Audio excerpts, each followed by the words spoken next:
বিসমিল্লাহির রহমানির রহিম। আসসালামু আলাইকুম। সবাই কেমন আছেন? নতুন পুরাতন বন্ধু সবাইকে সালাম জানিয়ে আবারও একটা রেসিপি নিয়ে চলে আসলাম। অনেক স্বাদের এবং মজার রেসিপি। এটা হচ্ছে, দেখুন, আপনারা দেখে হয়তো বুঝতেছেন, এটা হচ্ছে মিষ্টি কুমড়ো শাক। ডাটা টাটা কিচ্ছু নিই নাই, শাকটা ধুয়ে পরিষ্কার করে নিলাম। তো এখন দেখুন, এখানে একটা ছোট থেকে ইলিশ মাছ নিলাম। এটা লবণ, হলুদের গুঁড়ি, মরিচের গুঁড়ি, মাছের আন্দাজ অনুযায়ী দিয়ে আমি এটাকে কিছুক্ষণ মেখে রাখছি। তো এখন এটাকে আমি সর্ষের তেলের মধ্যে একটু ভেজে নেব। করি কীভাবে কী দিয়ে ভর্তাটা করি, অনেক মজার একটা ভর্তার রেসিপি। সর্ষের তেল দিয়ে দিলাম কড়ার মধ্যে, কড়াটা গরম হয়ে গেছে, এরপর দিলাম। এখন এই তেলে আমি মাছটা একটু হালকা আঁচে রেখে রেখে ভালো করে ভেজে নেব। তো বন্ধুরা, তেলটা গরম হওয়ার পরে এখন আমি মাছটা দিয়ে দিচ্ছি। এটা দিয়ে দিলাম। আমি হলুদ মরিচ লবণ ভালো করে এখানে পেট কেটে নিচ্ছি, যে এখানের ভিতরেও ঢুকাই দিচ্ছি, আবার আপনার এখানেও ভালো করে মশলাটা ঢুকাই দিচ্ছি, যাতে ভালো করে এটা মাছটা ভাজাটা খেতে ভালো লাগে। এই তো এখন অন্য পিঠে উল্টাই দিব। এভাবে যতক্ষণ সময় লাগে আমি ভেজে নেব ভালো করে উল্টা পাল্টাই। তো বন্ধুরা, আমি ওই ইলিশ মাছটা 10 মিনিটের মতো করে উল্টাই পাল্টাইয়ে ভালো করে ভেজে নামাই নিছি। এরপর হাঁড়ির মধ্যে সয়াবিন তেল দিয়ে দিছি। আমার থেকে সরষের তেলটা কম ছিল, তাই সয়াবিন তেল দিছি। আপনারা চাইলে পুরো ভর্তার রেসিপিটা সরষের তেল দিয়ে করতে পারেন। এই যে দেখুন, এখানে একটা বড়, কত বড় দেখেন রসুনটা, কতগুলো কোয়া হয়েছে। তো এগুলো তেলের মধ্যে দিয়ে দেবো। এরপরে এখানে 3টা পেঁয়াজ কুচি, এগুলো দিয়ে দেব। তো আপনারা যেভাবে ভর্তা বানিয়ে খান ওইভাবে ওই আন্দাজ অনুযায়ী পেঁয়াজ রসুন এগুলো দিবেন। আর এটা আমি মাছ দিয়ে মরিচ হলুদ লবণ মেখে নিয়েছিলাম, ওই তেলেরটার মধ্যে পেঁয়াজ রসুন নিয়ে নিয়েছিলাম। এইগুলো একটু ভালো করে ভেজে নেব এর মধ্যে। এখন দেখুন, আমি বেশি করে একটু কাঁচামরিচ দিয়ে দেব। দেখুন, এখানে 2 ধরনের কাঁচামরিচ, এটা এক ধরনের, সবুজটা আরেক ধরনের। একটা লাল ছিল, এটাও দিয়ে দিলাম। একটু বেশি করে দেব ঝাল ঝাল হওয়ার জন্য।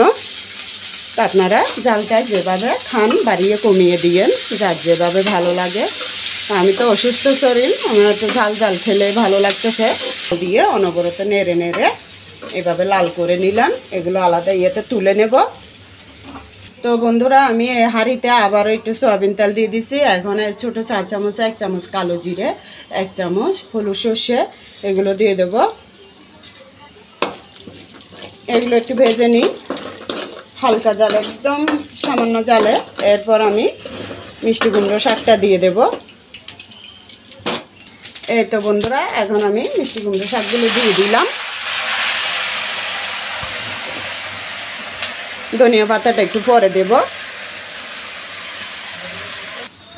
এই তো বন্ধুরা, এখন আমি শাকের আন্দাজ অনুযায়ী একটু লবণ দেব, কারণ আমি মাছ বোনানো দিয়ে লবণ দিয়েছি। বন্ধুরা, একটু হলুদের গুঁড়িয়ে দিয়ে দেব। যে কোনো শাক ভাজি ভর্তা রান্নাতে তো দিতে হয়, ভর্তার মধ্যে ভাজির মধ্যে একটু সামান্য করে হলুদের গুঁড়ি দিলে ভালো। আপনাদের থেকে ভালো লাগলে আপনারাও দিন, খুবই ভালো হলুদের গুঁড়িটা শাকের জন্য। এভাবে আমি মাঝারি আছে পানিটা কমাই নিচ্ছি, তেমন পানি বের হয় নাই। এখন লবণ দিছে, হয়তো একটু বের হতে পারে। তো শাকটা সিদ্ধ হওয়া পর্যন্ত এভাবে রান্না করে নেব, মানে ভেজে নেব।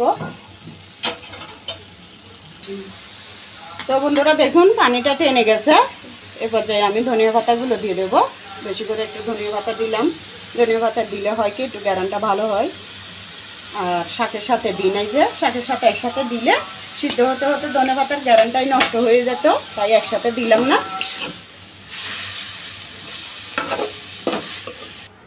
এই তো বন্ধুরা, দেখুন শাক ভাজিটাও তুলে নিলাম, মাছটা ভেজে তুলে নিলাম। এই যে দেখুন, পেঁয়াজ কাঁচামরিচ রসুন এটাও ভেজে তুলে নিলাম। এখন মাছটা আমি ভালো করে কাঁটাটা বেছে নিই, তারপর আমি পাটার মধ্যে বেটে নেব। আপনারা যদি চান ব্লেন্ডারও করতে পারেন, আমার থেকে ব্লেন্ডার আছে, তবে আমি পাটাই বাটবো। এটা শুকনো শুকনো হবে, খেতেও ভালো লাগবে। পাটায় বাটলে সবসময় ভর্তা খেতে ভালো লাগে খুবই। এখন আমি বাটা শুরু করে দিলাম। পাতা অর্ধেক বাটা হয়ে গেছে। সর্ষে, কালো জিরে, কুমড়ো শাকের পাতা একসাথে বেশ বেজে নিছি। যেটা তো একটা একটা করে বেটে নিই। সর্ষেটা কালো জিরাটা যাতে ভালো করে মিহি হয় এভাবে বেটে নিতে হবে। দেখুন একদম মিহি হয়ে গেছে, নাহলে খেতে ভালো লাগবে না। এতো বন্ধুরা, পাতাটা বাটা হওয়ার পরে এখন মাছগুলো কাটাগুলো ভালো করে বেছে নিছি। এটা একটু বেটে নেব। তারপরে যে দেখুন, এটা মাছের ফ্যাটের মধ্যে মরিচ ঢুকাই ঢুকাই দিচ্ছিলাম, মরিচটাও দিয়ে দেব। তো এভাবে আমি এটা বেটে নিই, আপনারা দেখতে থাকুন।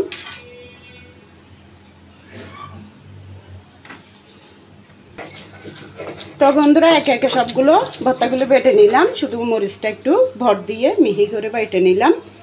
আর পেঁয়াজ এগুলো হালকা করে বাটলাম। এদিকে আবার রসুনটা একটু থেতে করে বেটে নিছি। বাটা হয়ে গেছে। এই তো দেখুন কতগুলো ভর্তা হয়েছে। আমি এটা আপনারা তো দেখছেন কিভাবে শুকনো করে সব টেলে নিলাম, ভেজে নিলাম। তো এভাবে আমি একটা বাটি কোটে পুরে নর্মালে রাখলে 3 দিন অথবা 4 দিনও খেতে পারবো। আমরা 3 জন মানুষ, ঘরে 4 জন মানুষ, এটা খেলে 2 দিনেও শেষ হয়ে যাবে।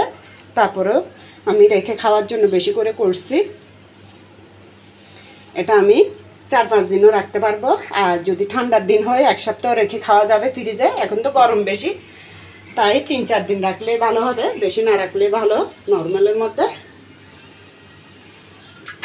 এই তো বন্ধুরা, এখন আমি ওই যে মাছটা ভেজে নিয়েছিলাম, ওই তেলগুলো এখানে আমি দিয়ে মেখে ফেলবো, খেতে আরও ভালো লাগবে।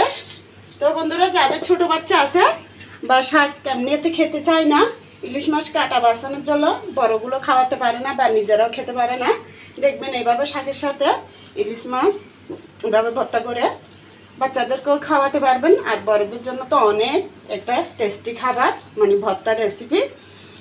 তো এটা যেমনি ইলিশ মাছটা আপনার শরীরের জন্য উপকার, তেমনি মিষ্টি কুমড়ো শাক দুটাই খুবই উপকারী জিনিস।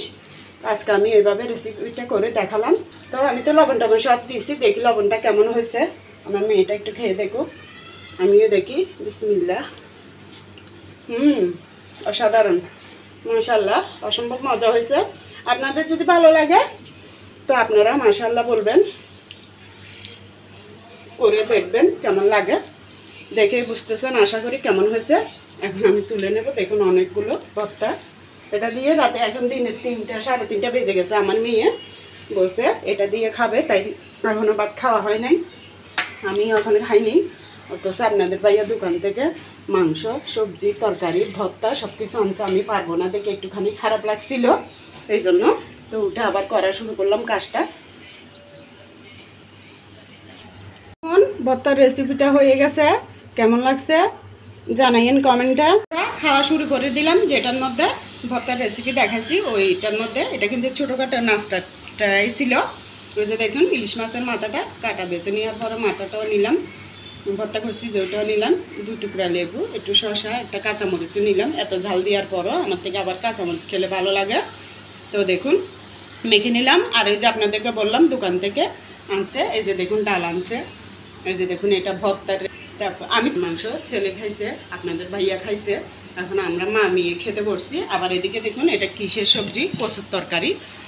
এই দোকান থেকে আমার একটু খারাপ লাগলেই দোকান থেকে ভাত তরকারি নিয়ে আসে। এই যে দেখুন আবার ভাত ঘরে আমি রান্না করছি, এসে দেখে আমাকে চিৎকার করতেছে যে কেন রান্না করতেছি। কারণ আমি ইউটিউবে দেওয়ার জন্য তো কষ্ট হলেও রান্নাটা করতে হয়, শরীরটা এখনও অনেক অসুস্থ। তো সবাই ভালো থাকবেন, আল্লাহ হাফেজ। ভালো লাগলে আমার পাশে থাকবেন নতুন বন্ধু হয়ে। আর পুরাতনদেরকে অনেক অনেক ধন্যবাদ, আর মন থেকে অনেক দোয়া তাদের জন্য, আমার জন্য সবাই দোয়া করবেন। আমি সবার পাশে ছিলাম, আছি, থাকবো সবসময়।